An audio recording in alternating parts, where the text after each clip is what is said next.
Find all solutions for a triangle with angle C equals 130, side C equals 17, and side B equals 5. Round to the nearest tenth. Now, I'm noticing that they're giving me two sides and an angle. So I know this is going to be a side-side angle situation, which is special because this is the ambiguous case where there might be no solutions at all. And if there are, there could be one solution or there could be two solutions. So before I continue, when they give you two sides and an angle, it's either going to be side-side angle or it could be side angle side, which also involves two sides and an angle. The way you'll know the difference is if all three of these letters are different, then it's going to be side angle side. So for example, I have side C and side B. In that case, the angle would have to be angle A. Alright, now I have A, B, and C. They're all different. That's going to be side angle side. But if the angle matches one of the sides, then you know it's going to be side-side angle. So as soon as you see that you're dealing with the ambiguous case, your first job is to figure out if there will be any solutions at all. So here's how I always want you to set it up. Start by putting a horizontal line at the bottom. Then put an angle on the left-hand side like this. And that's going to be your angle. Now, so this is supposed to be 130 degrees. So traditionally I will make this an acute angle, but I didn't notice that this is an obtuse angle. So let me redraw that to show that it is bigger than 90 degrees. Alright, so I'm going to put my horizontal line and put my angle on the left. So this is 130 degrees. This is angle C. Now I'm going to put the side across from angle C, side C. I'm going to put that as a dotted line, and I call this the rope because I'm imagining stretching this from one angle to the other, but I don't know if it'll reach or not. That's why I'm making it a dotted line. That's how you get no solutions, by the way, if this rope is too short. So anyway, they told us that side C is 17, so that means this is 17. Okay, now the other side, always put that on the left. So they gave us side B is 5, so that goes right here. If that's side B, that means that this is angle B, which means that this is angle A. Now, first you have to ask yourself, will there be, can you form a triangle out of this at all? So the key for that, when you have an obtuse angle like this, if this rope is going to be long enough to reach, it has to be longer than the side, the other side that they gave you. Alright, this AC is 5, the rope is 17. So that's longer than 5, so this rope will reach. So I don't have to worry about no solution. There will definitely be a solution. Okay, also I don't have to worry about two triangles on a problem like this, because in order to get two triangles you really have to have an acute angle right here. So imagine that this was 40 degrees or something less than 90. The way you get two triangles in the first place is because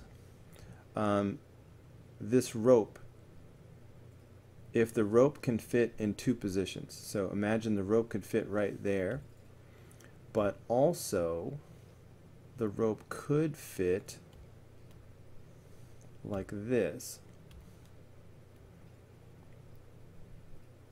Alright, when the rope can fit in two positions, outside and inside, that forms two different triangles. That's two different solutions. But when you have an obtuse angle like this, the outer triangle is the only triangle that can possibly be formed. There's no way to swing this inward to form a second triangle. So one triangle it is. So we can just go ahead and use the law of sines and solve this triangle.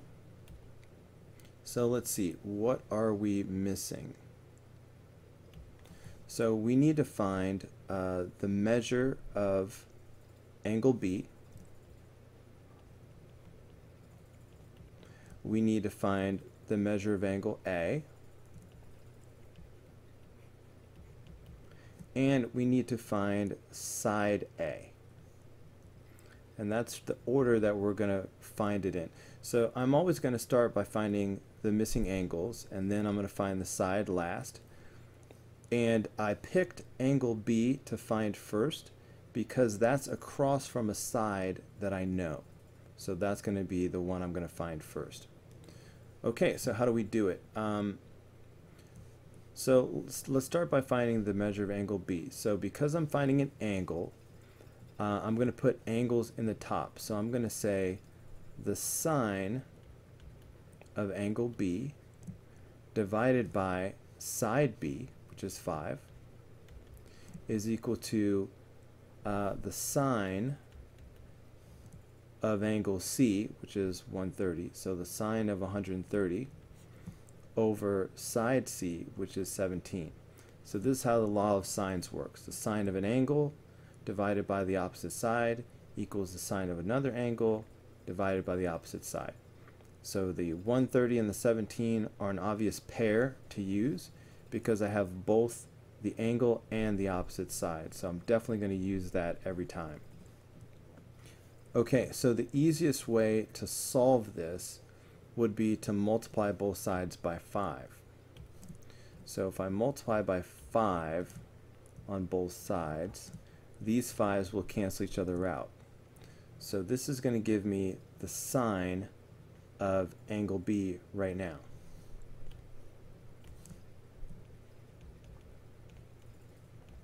So just put this in your calculator. Right now I'm noticing that I am in radian mode. That's no good because we're dealing with degrees. So please make sure your calculator is in degree mode.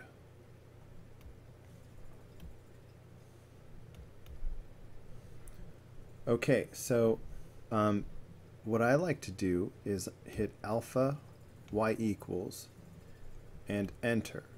Alright, this sets me up to type in a proper fraction. So this is going to be 5 sine 130. So 5 sine 130 over 17. Okay, so write down 4 decimal places for right now. So 0.2253.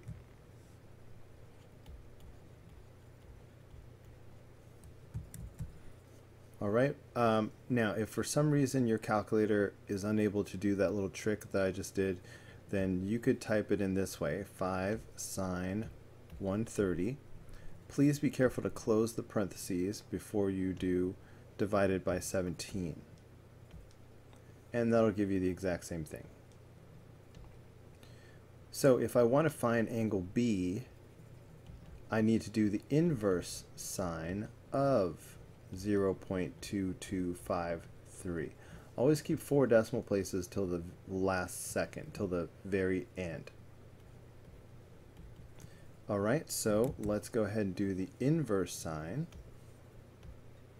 of 0.2253.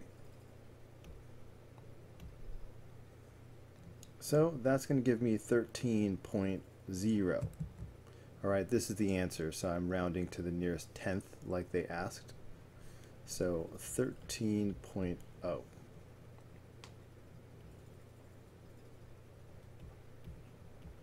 Degrees.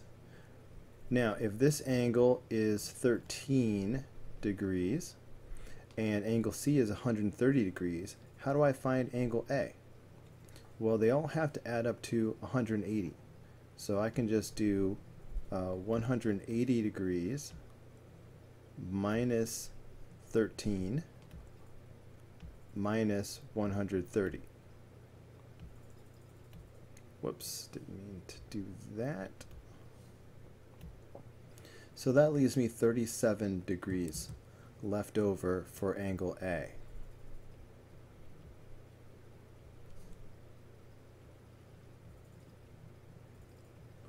Okay, now I'm going to find side A. And the way I will find side A is by doing the law of sines again.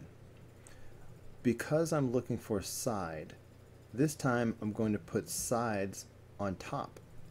So for example, instead of doing sine of angle A over side A, I'm going to put side A on top, and I'm going to put the sine of angle A on the bottom, so sine of 37. And I'm going to do the same thing with my 130, 17, this pair that I used before. I'm going to use it again, but again, it saves me a step. If you're looking for a side, put sides on top. So I'm going to put 17 over sine 130.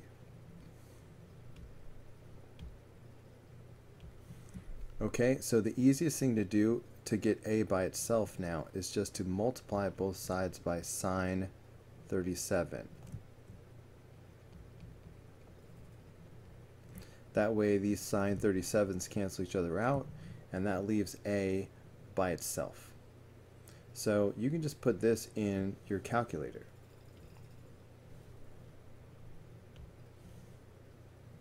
Okay, 17 sine 37 over sine 130.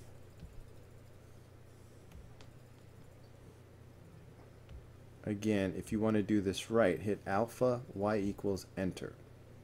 So 17 sine 37 over sine 130. All right, just double checking. So that gives me 13.4.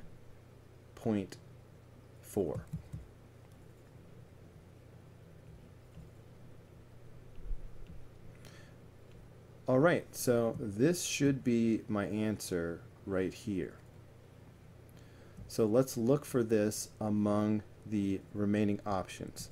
So angle B, okay, so choice A says angle A is 37, that's what we have. Angle B is 15. That's not what we have. So I'm going to throw out option A. Okay, option B says angle A is 35. Nope, that's not what we have. Alright, so I'm really hoping that choice C is going to be what we have. So angle A is 37, that's good. Angle B is 13, that's good. And side A is 13.4, excellent. So the answer is C.